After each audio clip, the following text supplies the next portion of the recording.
कि मन क्या है। ब्रह्मा जी ने जब सबसे पहले सृष्टि उत्पन्न करने के लिए विचार किया, उनको आदेश मिला कि सृष्टि की रचना करो, तो उन्होंने सबसे पहले मानसिक सृष्टि की। मानसिक सृष्टि में वो मन से तो कई मनुष्य उन्होंने बनाए, लेकिन शरीर नहीं था उनके पास। तो वो सब जो भी कार्य हो रहा था वो सब एक स्वप्नवत हो रहा था, उसी कहीं कोई स्थिरता नहीं थी। इस स्थिरता ना होने के कारण उनको समझ में आया कि इनको शरीर भी चाहिए, तभी सही कार्य हो पाएंगे। इसलिए फिर ब्रह्मा जी ने मनु और शतरूपा की उत्पत्ति की। यानी मन से ही पहले सबसे पहले मानसिक सृष्टि हुई है, और फिर उसके पश्चात मनु आए हैं, शतरूपा आए हैं, जिनका विवाह हुआ है। उनसे आगे ये सृष्टि उत्पन्न हुई है, शरीर रूपी सृष्टि। मने मनुष्याणाम कारणम बंध मोक्ष। शास्त्र कहते हैं कि मन ही जन्म और मृत्यु का कारण है, बंधन और मोक्ष का कारण है, कि इस मन के कारण ही व्यक्ति बंधन में पड़ता है। मनु शतरूपा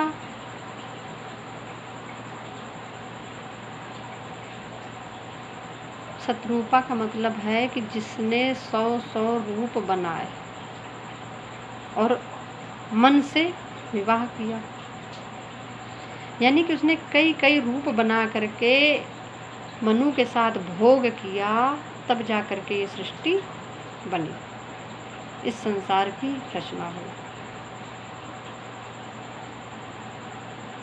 तो जब भी जीव कुछ करने चलता है तो सबसे पहले उसका मन आगे आता है, क्योंकि सबसे पहले मन की ही सृष्टि हुई थी, इसलिए मन सबसे पहले आता है।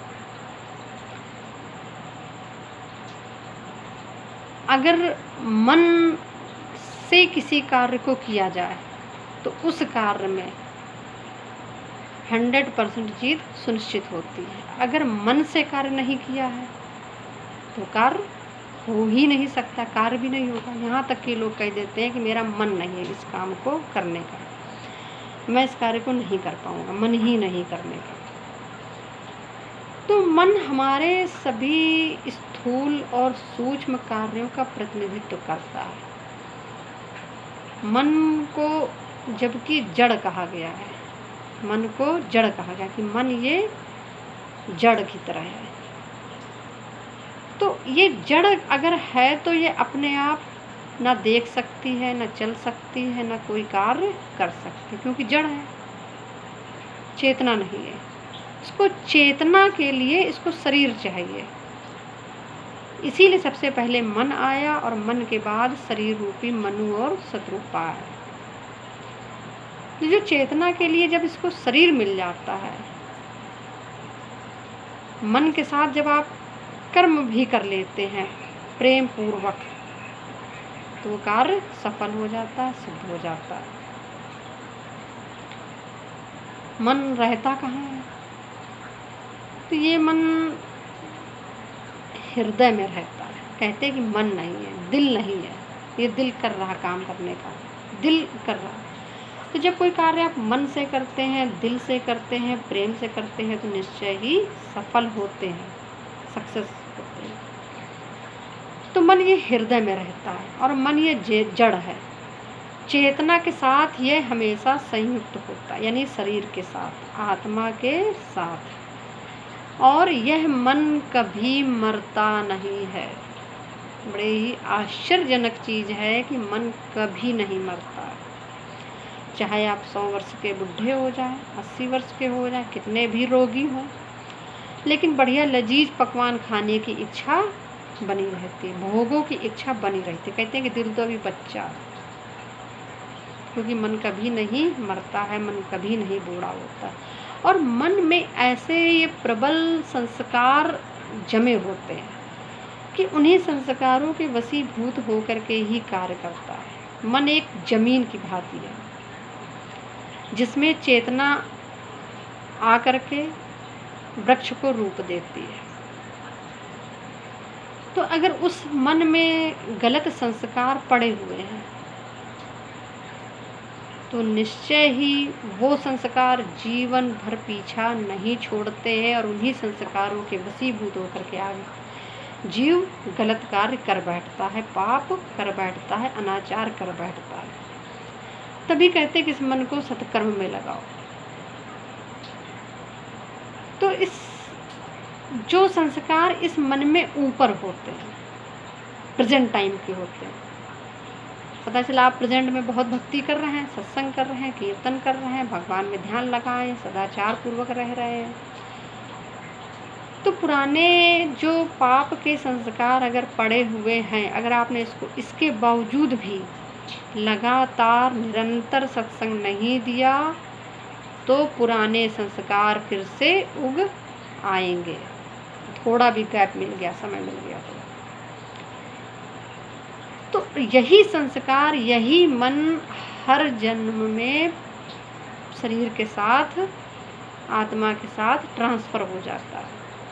यानी अगले जन्म में आप जिस भी रूप में जन्म लेंगे तो उसके साथ ये मन मिल जाएगा, उस चेतना के साथ संयुक्त हो जाएगा और वैसे ही कार्य करेगा। तभी कोई बच्चा होता है, कहते हैं पूत के पाँव पालने में नजर आते हैं।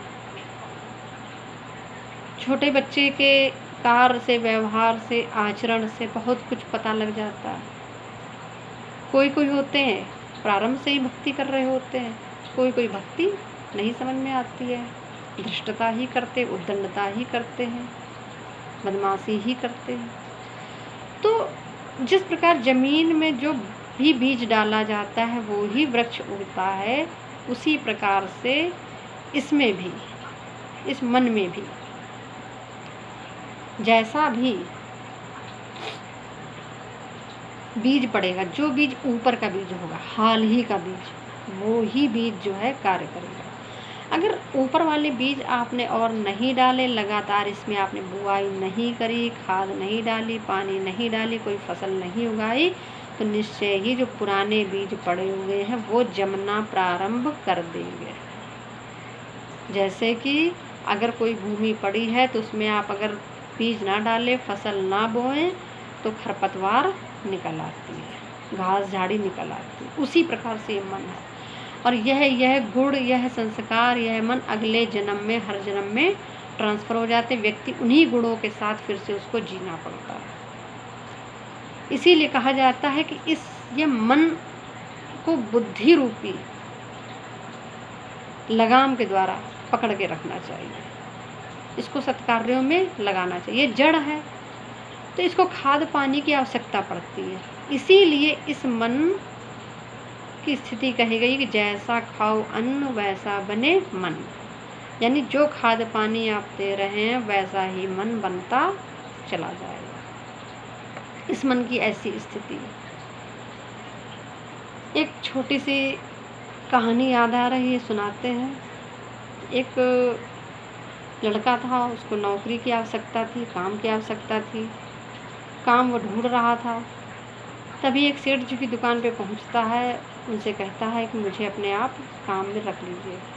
उन्होंने कहा मुझे किसी नौकरी की ज़रूरत नहीं, मुझे काम मेरे पास कोई नहीं है। उसने कहा नहीं, मुझे रख लीजिए, मुझे तो काम की ज़रूरत, आपको रखना पड़ेगा। तो उसने कहा नहीं, मैं क्यों रखूँ, मुझे ज़रूरत ही नहीं है। उसने कहा मैं फ्री में काम करता हूँ, मैं तनख्वाह नहीं लेता हूँ।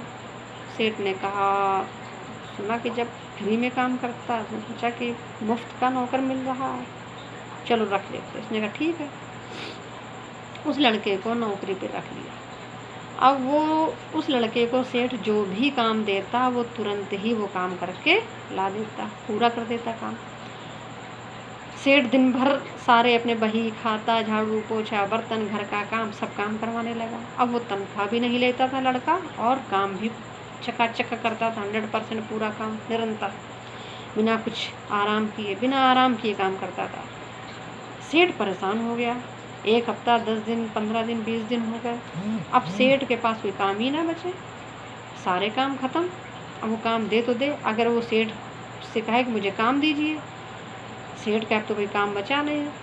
तो वो सेठ का गला कसके पकड़ के दाबने लगे, सेठ की बिल्कुल जान निकलने लगे। सेठ बड़ा परेशान हो गया कि जब जैसे काम ना दो उसको, काम तो है नहीं, कहाँ तक मैं काम दूँ, सारे काम ये कर डालता चट्टू-पट्टू। अगर काम नहीं मिले तो वो सेठ का गला दाबने लगता था बहुत कस के। सेठ परेशान हो गया कि कैसे इससे छुटकारा पाए। तभी वहाँ से एक साधु महाराज निकले। सेठ बड़ा दुखी था। सेठ ने साधु जी के पैर पकड़े, कहा महाराज मुझे एक ऐसा नौकर मिल गया फ्री का कि चाहे जितना इसको काम दो सारा काम तो तुरंत ही कर डालता है, और ना काम दो खाली बैठता नहीं है, मेरा गला दाबने लगता है, मैं इससे कैसे छुटकारा पाऊँ। तो साधु जी ने कहा तो बड़ी अच्छी बात है, तुम्हें ऐसा नौकर मिला, ठीक है, वो तुम्हारा गला दाबता, उसको काम चाहिए, तुम ऐसा जब तुम्हारे घर के सारे काम खत्म हो जाए तो तुम पड़ोसी के काम उससे करवाओ, और जब पड़ोसी के काम खत्म हो जाए तो उसके पड़ोसी के काम करवाओ, और जब उसके पड़ोसी के काम खत्म हो जाए तो पूरे मोहल्ले के काम उससे करवाओ, और जब पूरे मोहल्ले के काम खत्म हो जाए तो तुम पूरे गांव के काम करवाओ, फिर पूरे तुम नगर के काम करवाओ, फिर तुम देश के काम करवाओ, विदेश के काम करवाओ। यानी कि काम की कोई कमी थोड़ा नहीं है, कराओ काम। तो वह जो फ्री का लड़का है, मुफ्त का नौकर है, इस मन की स्थिति है कि निरंतर इसको कुछ ना कुछ कार्य करने को चाहिए। अगर इसको आप काम नहीं देंगे तो खाली दिमाग शैतान का घर परेशान करने लगेगा, उथल पुथल मचने लगेगी, गलत विचारों में, व्यभिचार में, दुराचार में, पाप में, नीचता में, गुंडैती में, इन सब में भागने लगेगा। तो इसको कहीं ना कहीं सही दिशा में मोड़ते रहिए, सही कार्य कराते रहिए। अगर सही कार्य नहीं कराएंगे, कोई कार्य नहीं देंगे तो निश्चय ही यह गला दाबेगा और अधम योनि की ओर, नीच गति की ओर ले जाएगा। तो ये मन ही बंधन है, मन ही मोक्ष है, और यह मन आत्मा के साथ मिलकर के ही कार्य कर पाता है, शरीर के साथ। इसको एक शरीर चाहिए होता है। बिना आत्मा, बिना चेतना के यह कार्य नहीं कर सकते। इसको चेतना चाहिए, ईश्वरत्व चाहिए। तो इसलिए इस मन को भगवान का रूप भी कहा गया कि मन ही परमात्मा है, और मन ही संसार है। मन के जीते जीत है, मन के हारे हार है, सब कुछ मन ही है। तो इस मन का जैसा अभ्यास, इतना हमारा कई जन्मों का अभ्यास इस संसार को देखने का हो जाता है, उसके साथ